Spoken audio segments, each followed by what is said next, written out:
You are listening to episode 14 of the Confident Coaches Podcast, the one where we settle for once and for all what makes a good coach. Welcome to the Confident Coaches Podcast, a place for creating the self-confidence you need to do your best work as a life coach. If you want to bring more boldness, more resilience, and more joy to your work, this is the place for you. I'm your host, Amy Latta. Let's dive in. Hello, my friends, my Confident Coaches Squad. How are all of you awesome people doing out there? I hope you're doing amazing. I know I am. I have lots of fabulous things going on right now. I have a Master Coach training project. I'm getting ready to travel to my coach's in-person mastermind. So I'm going to be spending 3 days in Atlanta with my coach later this week. And I've been working on my own fault obsessions. If you listened to last week's episode, did you catch that one? All of those habitual thoughts that your brain obsesses over that are keeping you from your dream.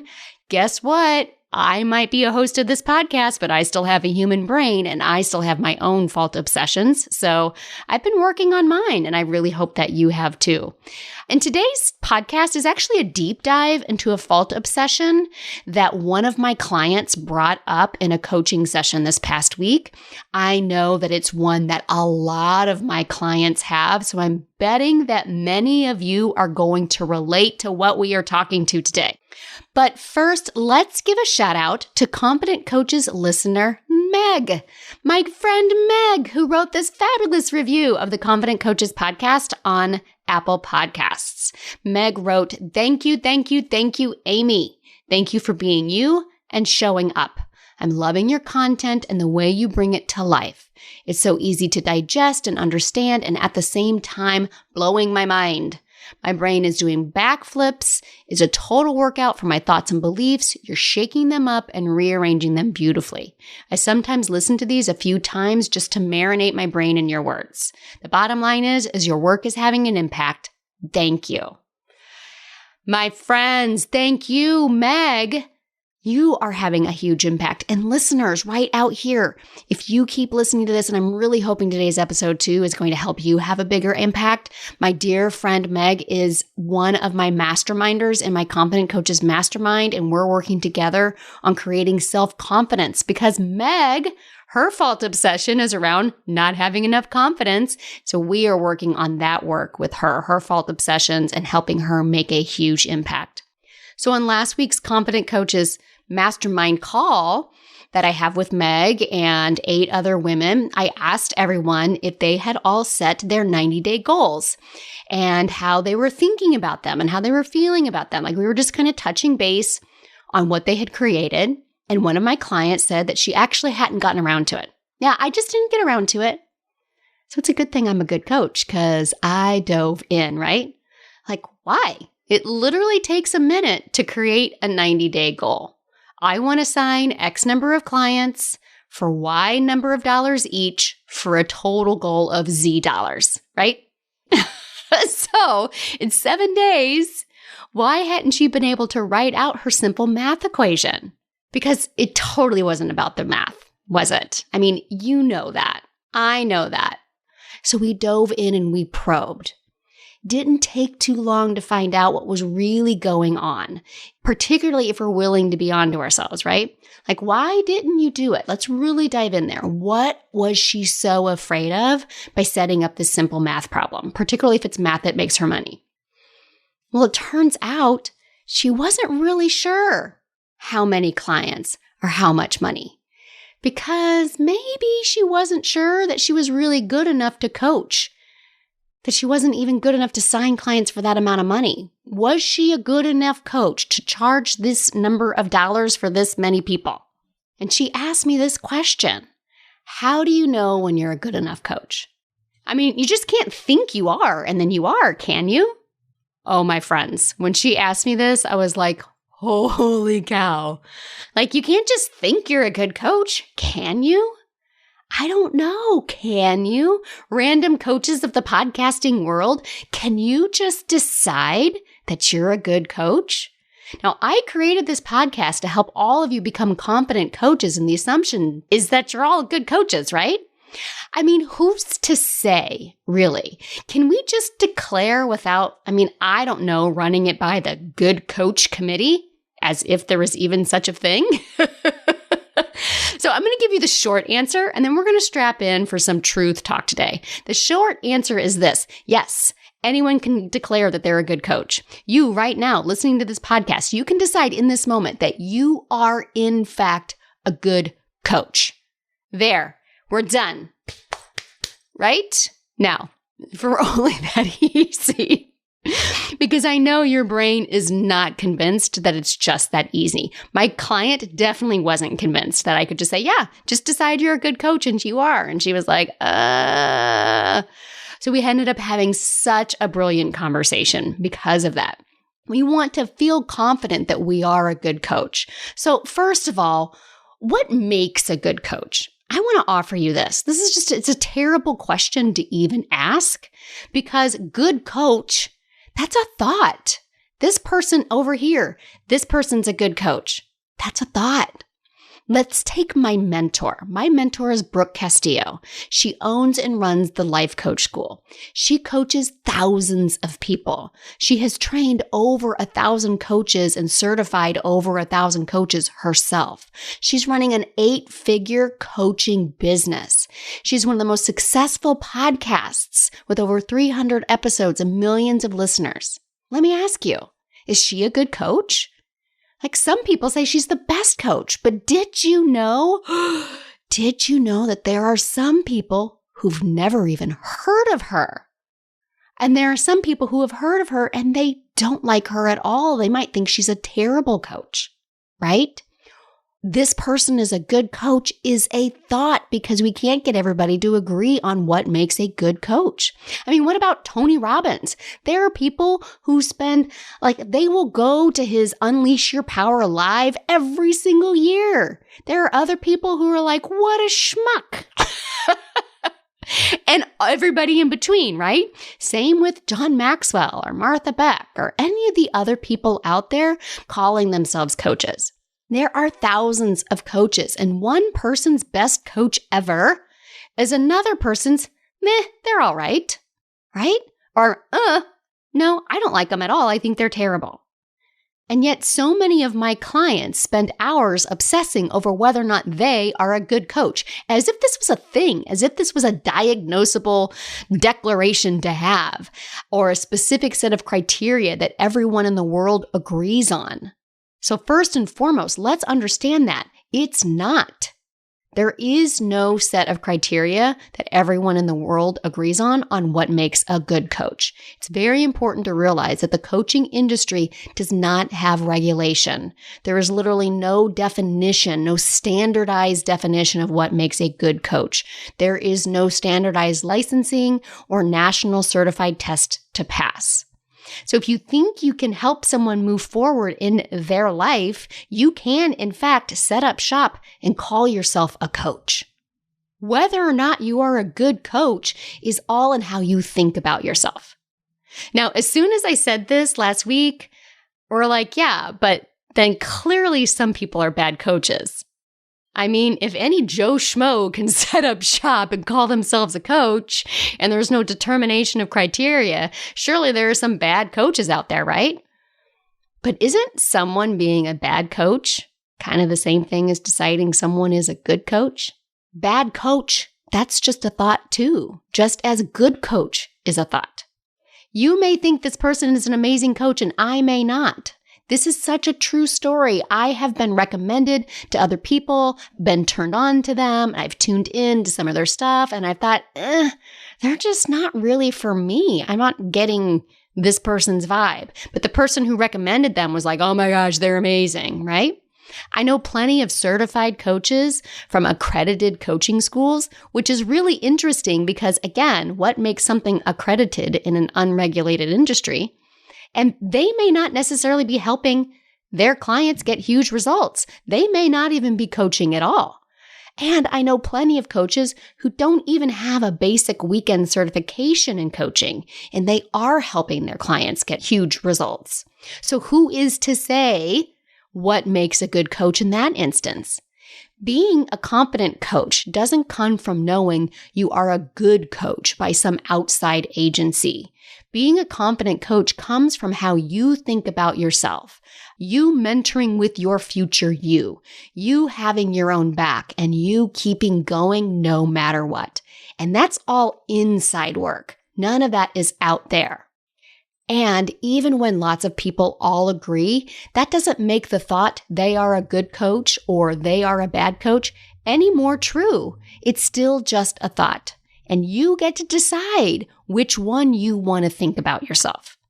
Remember, all 7.5 billion people on the planet have to agree.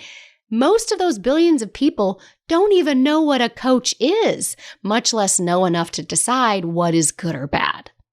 And this is so important because today I really want to help you shift your mind from, am I a good coach? To, of course I'm a good coach. Realize this, most humans on the planet, they are not going to be doing any of this life coaching work, this examining of their thoughts and feelings and how they drive our actions and results. This work is hard work. It's uncomfortable work. And most humans are not going to opt to do it. This work, this deep thought work that we're talking about on this podcast, it's not theirs to do this go round on earth. And that's totally fine. We just get to love them with so much grace and so much compassion. And then there's going to be some people who are going to have this idea that maybe, just maybe, there's something else out there that they haven't realized yet. Maybe they have dabbled in some self-help and personal development. Maybe they've read one of those books or two. They see the inspirational memes. They've heard somewhere that maybe their thoughts have their power to create their results. They have this general idea that there might be something out there that can help them move past from where they are. And then some people will be even deeper than that. They're going to be ready to go all in. They're going to be ready to do this work at a very deep level. And no matter where they are, you will be there for the people that match you.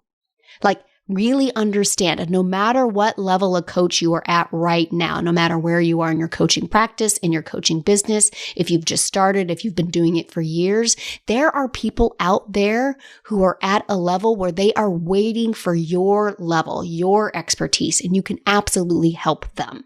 So no matter what level of coach you are, because there's no such thing as a good enough coach, except in our minds, there's a level of client who was ready for you. I really love using this Harry Potter analogy.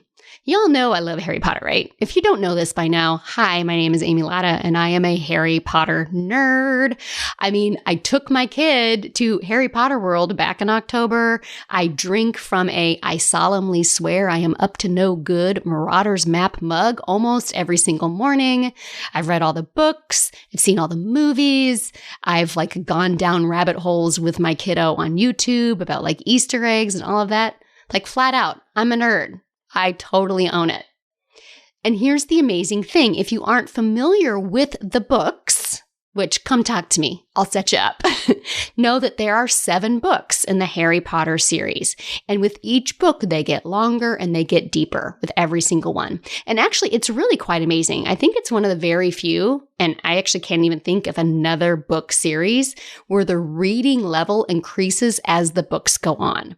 It's why they're so great for your older grade school or middle school kids, because they can be in book 1 and totally get it. And as the books go on, the reading level goes up along with your reader. It's really quite astounding what the author created. And here's the thing. If you pick up the series for the first time, I don't have to have finished book 7 to help you through book 1, chapter 1. See where I'm going with this? In fact, some might even say it's advantageous to be closer to book 1, chapter 1, because I will have remembered what that was like. It wasn't that long ago since I was there. In fact, you only have to be a chapter ahead to help your client that's in book 1, chapter 1. And on some topics with my clients, I will give full disclosure. You know how I'm always saying you only have to be a chapter ahead? I think I may only be a paragraph ahead on this topic right here. I'm doing this work darn near right alongside you. And your clients are likely picking up coaching, picking up Harry Potter for the very first time. They've heard about it. They've heard it can be amazing. They've heard that they'll love it. They probably have a lot of doubts, but they're willing to try. You don't have to have read the entire series to help them. You only have to be a chapter ahead. Now, there might be another client and they're ready to dive into book 4. And yeah, if you're familiar with this series, this is definitely where things start to go a lot deeper. And by books 5 and 6, we are some serious, deep, high-level thinking shit in that book series. But don't worry that there are people out there who are ready to serve those people who are a chapter ahead of them, right? That person may not be you, but that doesn't mean that you're not good. That doesn't mean that you can't help the client standing right in front of you who's just ready to get started for the first time.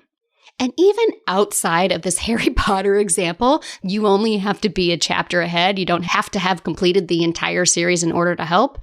There's another analogy that is not my own. It is one that I read in another book. It's called the lamppost analogy, and it comes from the book The Prosperous Coach by Steve Chandler and Rich Litvin. As Steve writes in the book, if someone left work every single day and just talked to a lamppost about their day, shared their struggles and concerns, their hopes and their dreams, this person would feel better about their lives just having had this regular conversation with a lamppost. They would feel lighter and ready to take on their next day, just having aired all of that out. And you are so much better than a lamppost because you can really listen and you can see what they can't see. And most importantly, you talk back. So really understanding that most people aren't even going to be ready to do this work of taking emotional responsibility for their lives by learning the difference between their circumstances of their lives and their thoughts about those. Your work is to believe that you can help those who are ready for a coach that is at your level. So all of that being said, what do you really need in order to be a quote unquote good coach? There really are no criteria. So you can totally take these things that I'm getting ready to share with you with a grain of salt. But I want to offer you that these are the Confident Coaches podcast criteria. I've narrowed it down to 4 things. You work on these 4 things and you will be the best coach for your clients no matter what level that you're at. So first and foremost, your ability to hold space. Now, holding space is a term that we kind of hear all of the time, and we may not necessarily know what it means. So when I'm talking about holding space, I mean this. Do you provide a space for your client to speak openly to you? Do you listen with full attention and full presence with your client? Do you listen without bias or argument or an assumption about what they're going to say? Do you feel unconditional love and compassion for your client? Do you make what we're talking about, what you are talking about them and not yourself? In other words, while you are with your client, you stay out of your head so you can help them with their head. That's what it means to hold space. And so the second thing that's a great criteria for a confident coach is staying out of the pool. So your clients are coming to you and they're kind of drowning in a pool of muck. And yeah, it's a pool of their own creation that they have created with their thoughts. They're stuck in this pool of muck, right? The last thing they need is for us to agree with them and jump in the pool with them. They need us to hold space from the side of the pool, not from inside the pool. We cannot hold space if we are in the muck with them. As soon as we jump in with them, we can't help because now we're drowning in the muck. We don't believe the thoughts that our clients' brains are telling them. They believe the thoughts, and that's why they're stuck. We challenge their thoughts. What is actually true? Would all 7.5 billion people on the planet agree with what they're saying? Now their friends will be jumping in the pool with them, but you aren't their friend, you are their coach. We don't buy their story. We don't believe their brain. We hold space from the side of the pool, not in it. We got to stay out of their pool. And because we stay out of the pool, And because we don't believe their brain, we can do what we really need to do. And that's number 3, which is show them their thinking. Remember that self-fulfilling prophecy model that I talked about a couple of episodes ago, it's always working. It's a universal law as old as time. Our thoughts create our life. Our thoughts create our results. So if you want to change that, you got to show your clients their thoughts. That's your number 1 job. Show them their thinking. Let them see how it's creating their life. Just showing them their thoughts and that they have an option in what they think will create huge change for them. So if you're holding space from the side and you're staying out of their pool, then you can actually show them their thinking. And the last thing, get coached yourself. The best coaches have coaches. Most confident coaches have coaches of their own to help them keep their minds clean so they can serve their clients, to have their own transformations and breakthroughs so they can help their clients do the same, to have space held for them, to see how their coach doesn't jump in their pool, to witness what it's like to have someone show them their thoughts. The more you can do this for you, the better you can do it for others. All right, my confident, fabulously good coaches, we hold space. We stay out of the pool. We show them their thoughts and we get coached. That's the Confident Coaches podcast criteria of a good coach. And it's just my opinion because no one's out there accrediting any of us, right? So here's some work I want you to do this week. I'm going to share something with you that I shared with all of my clients on their individual Slack channels and on social media this past week. And now I'm going to share it with you guys. So while you are over here questioning if you're a good coach, wondering if you're ever going to hit that goal, comparing yourself to your fellow coaches, researching new business tactics, focusing on your truth and standing in your alignment, worrying what people will think, or waiting for just the right moment. There is someone out there who is struggling, who is hurting, who wants to feel better, who wants to take better care of themselves, who wants to improve their marriage, who wants to feel more empowered in their career, who wants to take charge of their future. And you can help them. You have tools that can show them how to find the answers they need inside of themselves. You can show them a solution that they've never thought of before, and you are keeping it all to yourself. You aren't helping them if you are wrapped up in your own head, worrying about all the things being just so before you get out there and start telling people you can help them. And you can change that right now. Who needs you to show up today so you can serve them tomorrow? They are there. They are waiting for you. Decide how you will show up right now and take the next step. Until next week, my friends. I hope you loved today's show. And if so, then don't miss an episode. Subscribe to the Confident Coaches podcast on Apple Podcasts, Spotify, or wherever you listen to your podcasts. You will have my undying love and possibly be one of the listener shout-outs if you rate and review to let me know what you think and to help others find the Confident Coaches podcast. Because this is some good stuff and we shouldn't be keeping it to ourselves. It doesn't have to be 5 stars. I genuinely want to know what you think of the show so I can continue producing fabulous podcasts that provide tons of value to you. Thanks, friends. Thanks so much for listening to the Confident Coaches podcast. I invite you to learn more. Come visit me at amylatta.com. And until next week, let's go do epic stuff.